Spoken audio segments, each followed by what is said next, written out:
Belle-Île se situe à 12 km de Quiberon, à la même latitude que le Croisic.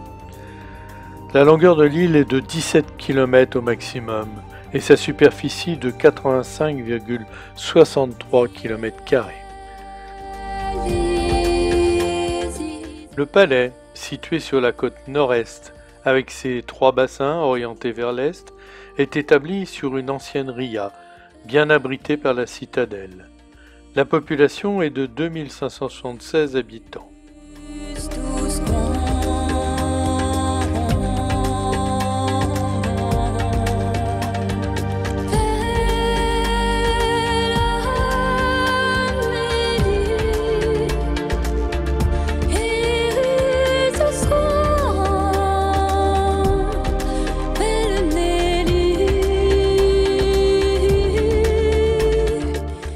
Belle-Île ne manque pas de couleurs avec ses jolies façades colorées, notamment les boutiques du palais.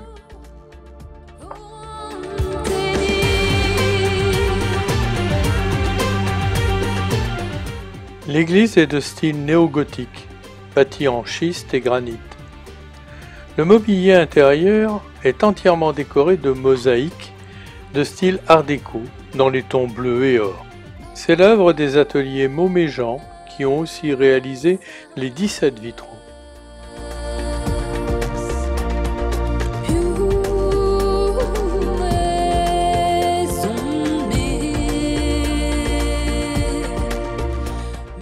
La citadelle Vauban, classée monument historique, est un ancien fort royal qui a été construit sur les hauteurs et domine ainsi le port.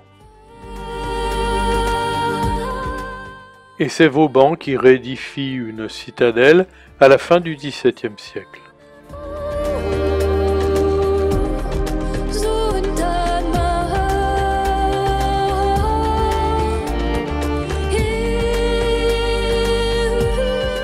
Port-Sauzon, l'un des plus beaux ports de Bretagne du Sud, a eu très longtemps la pêche à la sardine pour activité principale.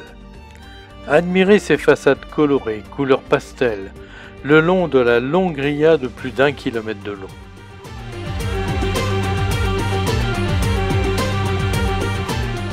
Dirigeons-nous maintenant vers la pointe des Poulains.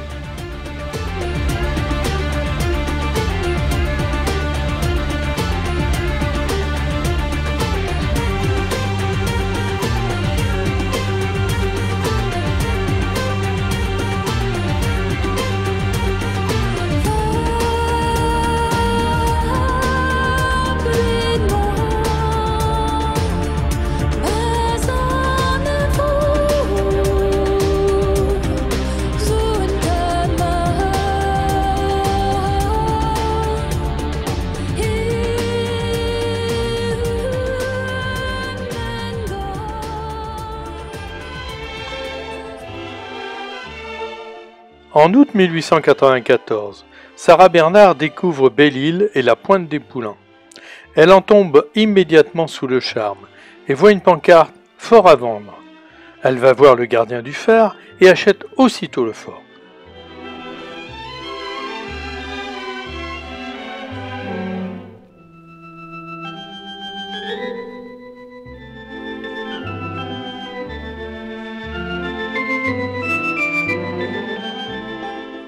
Dès lors, la plus célèbre actrice française de tous les temps, la Voix d'Or, la divine, monstre sacré, disait Cocteau, venait passer tous ses étés à Belle-Île pour se reposer ou s'amuser.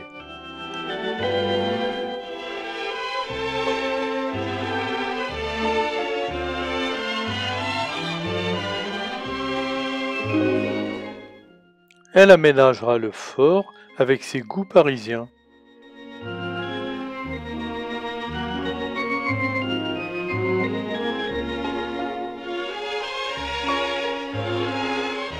Elle avait fait venir un alligator qui, à peine sorti de sa caisse, a mangé son fox terrier d'une seule bouchée, tout cru. Un coup de revolver et l'alligator fut empaillé pour servir de cercueil à son fox terrier.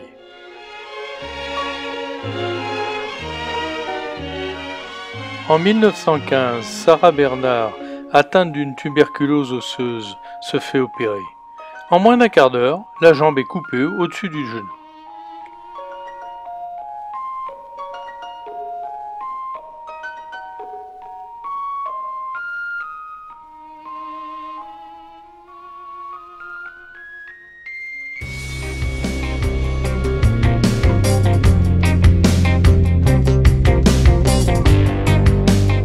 J'aime venir chaque année dans cette île pittoresque, goûter tout le charme de sa beauté sauvage et grandiose. J'y puise sous son ciel vivifiant et reposant de nouvelles forces artistiques. Sarah Bernard.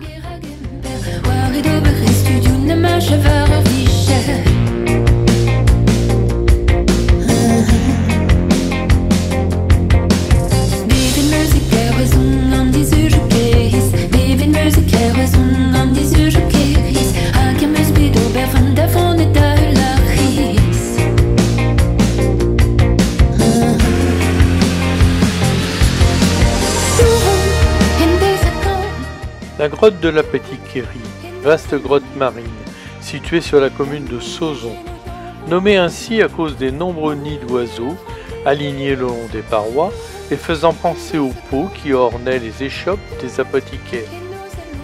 Dans les années 70-80, on y descendait par un escalier taillé dans le roc aux marches dangereuses et glissantes. Elle est maintenant fermée au public.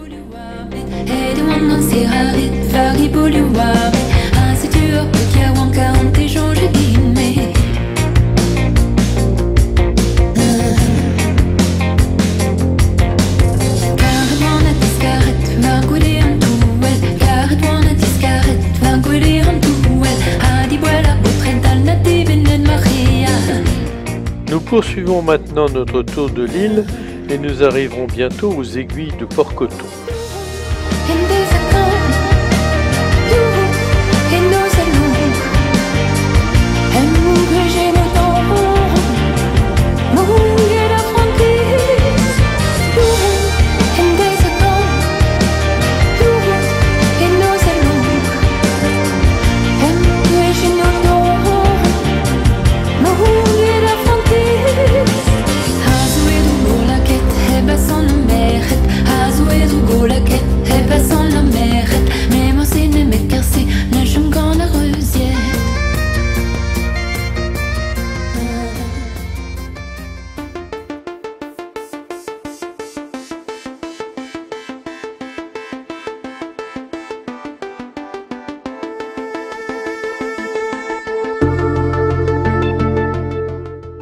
Les aiguilles de Port-Coton, appelées ainsi par l'écume fouettée par gros temps, formant de gros flocons mousseux, pareils à du coton, notamment les jours de tempête.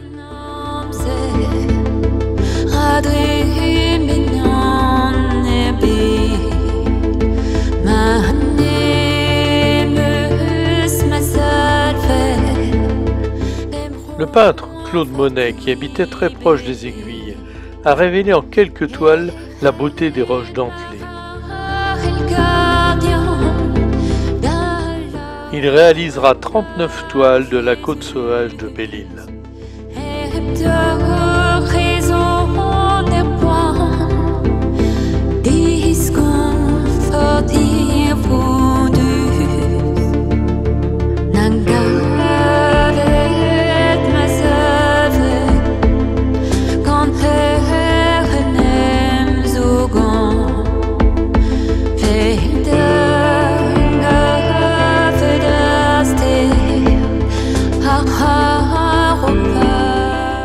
La sirène de brume, actionnée depuis le grand phare grâce à une liaison électrique et une canalisation d'air comprimé. Le grand phare, un des plus puissants d'Europe, 2 éclats blancs toutes les 10 secondes. Situé sur la commune de Goulfard, c'est une tour de granit de 52 mètres de haut.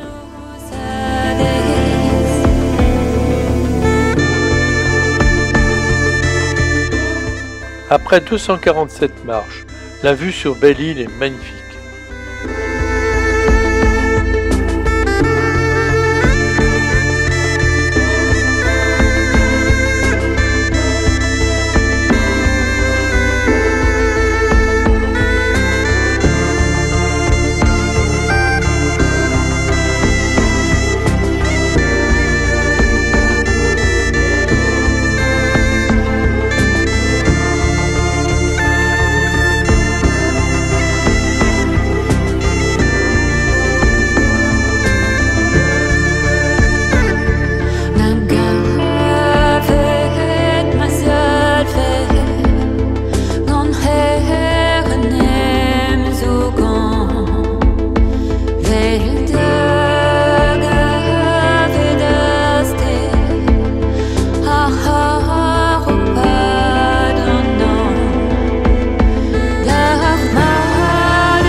Locmaria est la commune la plus méridionale de Bretagne, environ 1500 habitants. Autrefois, on abordait Locmaria en rentrant les pouces, car la paroisse avait la réputation de cacher des sorciers.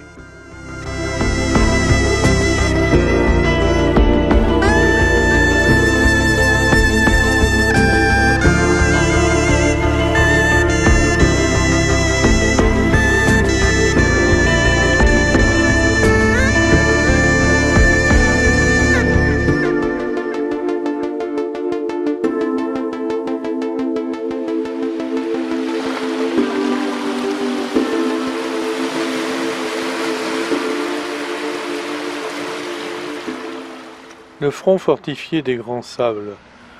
Vauban en 1689 demande que soit renforcée la défense des Grands Sables, la plus grande plage de l'île et principal point de débarquement. Pendant l'occupation, les Allemands fortifieront les Grands Sables.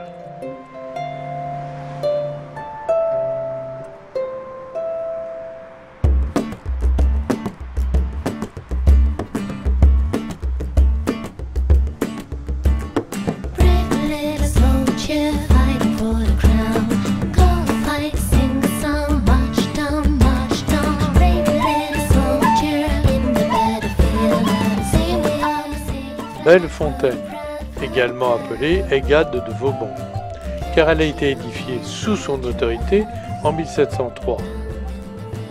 Ce réservoir servait autrefois au ravitaillement des navires en eau douce. Il contient 860 000 litres et est classé monument historique.